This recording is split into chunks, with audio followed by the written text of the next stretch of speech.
let's look at some vintage, disposable, mechanical pencils.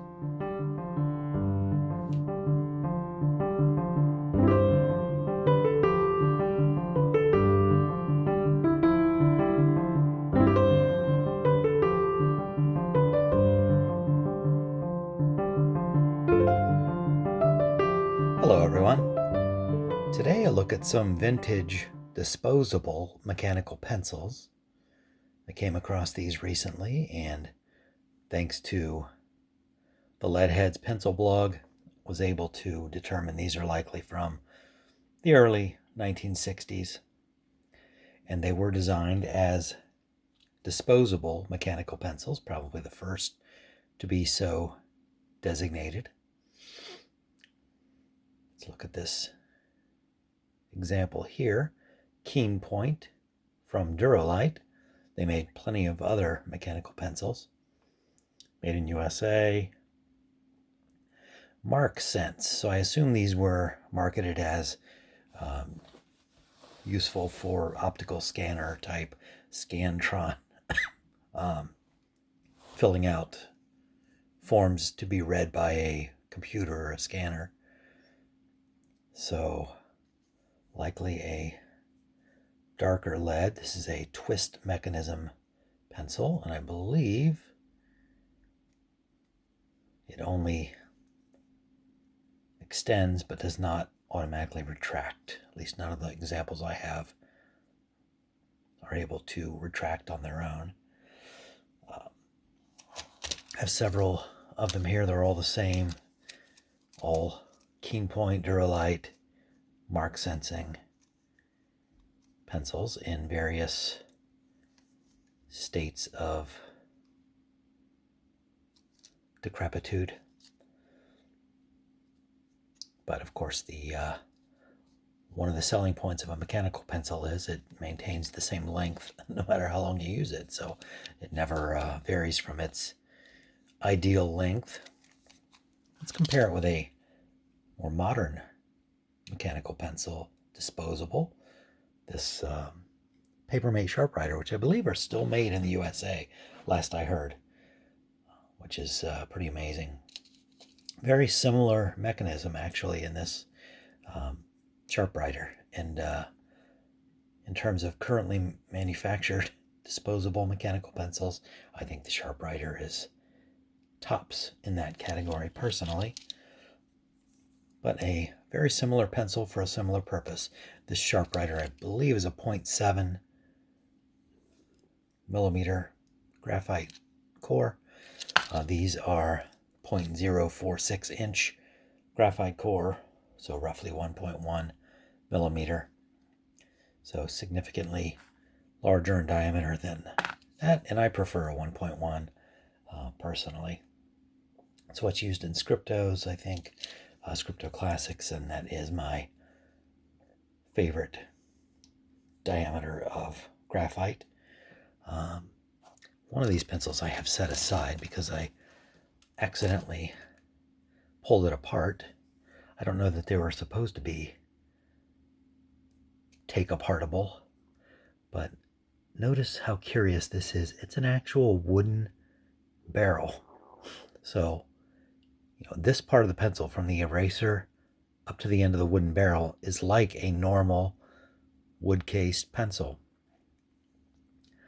But we have the hollowed out section, and you can see it's a primitive screw type mechanism. This appears to be all in brass, kind of cheaply made. I think a lot of them from the 60s had kind of an oddly silly putty or flesh colored cone here at the top, in this odd shape. I think that those look a little strange. I like the brass personally, but you can see how the mechanism works if I take it all the way out here. The cavity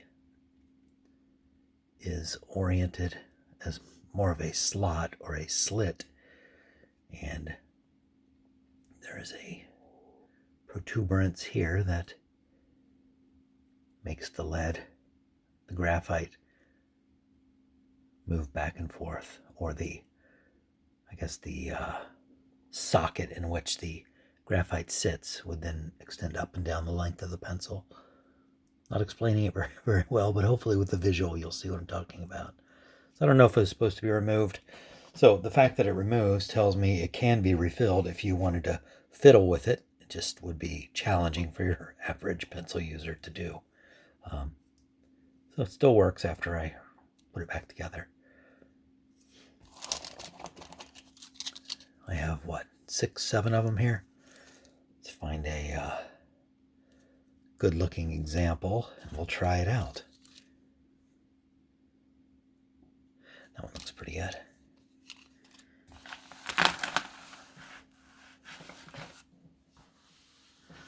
It's a nice length. If you have a preferred length of pencil, this is probably pretty close to the ideal length of pencil for most folks. When you get a brand new pencil and try to write with it, sometimes it's a little unwieldy. It's kind of long, and you get a big bunch of pencil at the end kind of hovering over what you're writing. So once it works itself down to the ideal length, it just feels better in the hand.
It feels like you're writing with a wood case pencil because of the, you get a feel from plastic or metal in the barrel when you're writing.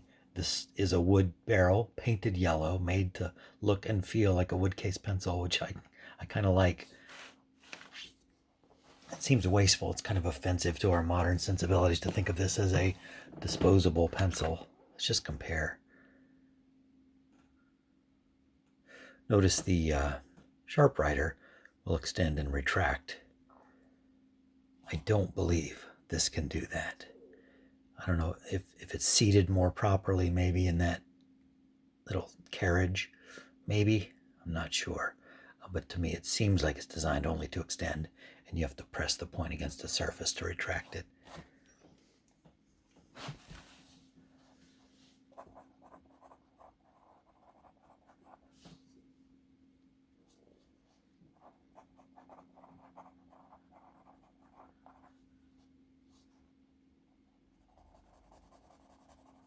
Actually, the graphite looks comparable in darkness here.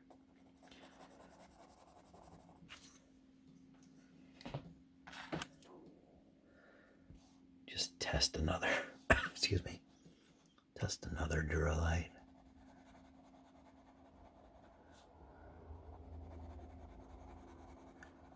Okay, this one feels a little darker, so maybe they're equipped with different grades of graphite. Could be wrong. Maybe that one just had a flat spot on it and made it seem smoother and darker. Regardless, kind of a cool bit of history. Sort of wish they still made something like this. I guess the sharp writer is the closest thing, but it feels plastic because it is plastic. It feels cheap because it is cheap.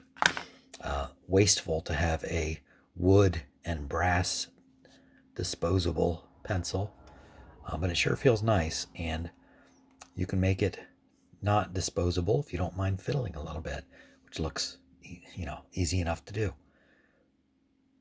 Thanks for looking at this.